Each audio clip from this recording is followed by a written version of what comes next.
back at the creek bottom spot again today. It's October 8th. We were just in here last night and had an amazing hunt. Saw 4 shooter bucks right out of this field. Tonight we brought in a decoy, as you can see there in the background. Yesterday all these bucks were posturing up. It seems like they're kind of going through that phase in the season where they're starting to break out of these bachelor groups and sort of establish their territories before the rut. Testosterone's going up. The bucks were sparring, rubbing, fighting in there last night. Every one of them at one point was acting aggressive. So we brought the decoy in here tonight. I don't think we spooked any deer getting out here last night. In fact, as we were getting set up, I looked across there into the bedding area and I saw a pretty good buck moving through it. Just about 30 minutes ago, couldn't get any footage of him, but that's a good sign that they're still in there. If anything else, we're gonna get one more night of observation in here to see what the deer do.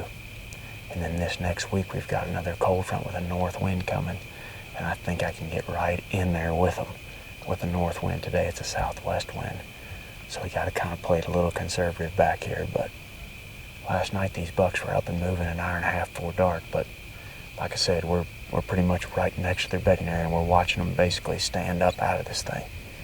I don't know, we'll see. I'm optimistic for tonight. As long as this wind holds true and doesn't get swirly on us, we ought to have a pretty good set.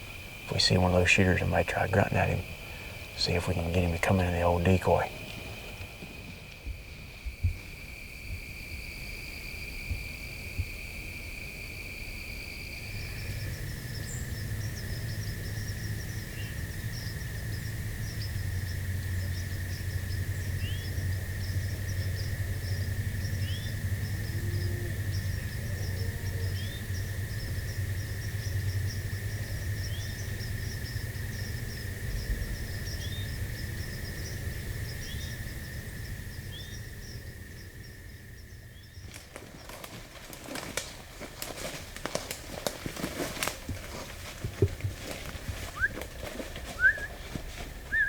Hello?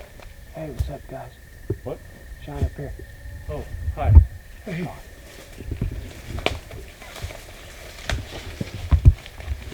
Did we walk by on our way in? Fellas.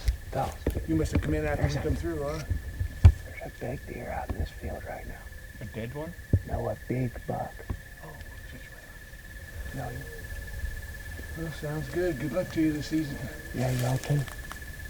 What's that? I said y'all too. Yeah, sounds good. We're okay to get out of here right now? Yeah, I'd say if y'all hug this tree line, there's a pretty good path on the inside of it. That's probably the way we're gonna go out. Okay. Well, we just made it back up here to the car. Ended up seeing a couple hunters come in right at last light, which is a little bit discouraging, but it happens out here. It's Saturday. On the weekend, these areas get a lot more pressure than they do during the week. Those guys went a long ways back in there. They actually went further than we did.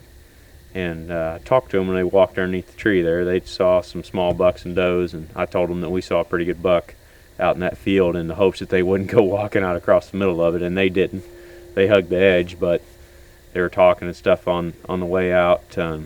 But it didn't seem to affect the deer, because about 15 minutes later, Sean and I heard some bucks sparring down in that bottom, right in the edge of that bedding area. So, but didn't have any of them come out on our side of the little willow row that cuts the middle of the field where they'd been able to see the decoy. But with this cold front, they're forecasting some north winds with that. So you might see me back in here Wednesday midday. I might go in there and try to pull that set and make a super aggressive play on these bucks, because the area is getting hunted pretty hard. I don't know how much longer they're going to be in there with the rut coming in soon, and does starting to come into heat in the next couple weeks. Those bucks are going to disperse out of that bedding area, but as of tonight, they were still in there. So we'll give it a few more days, and on the next north wind, we'll try to get in there and get an arrow on one of them.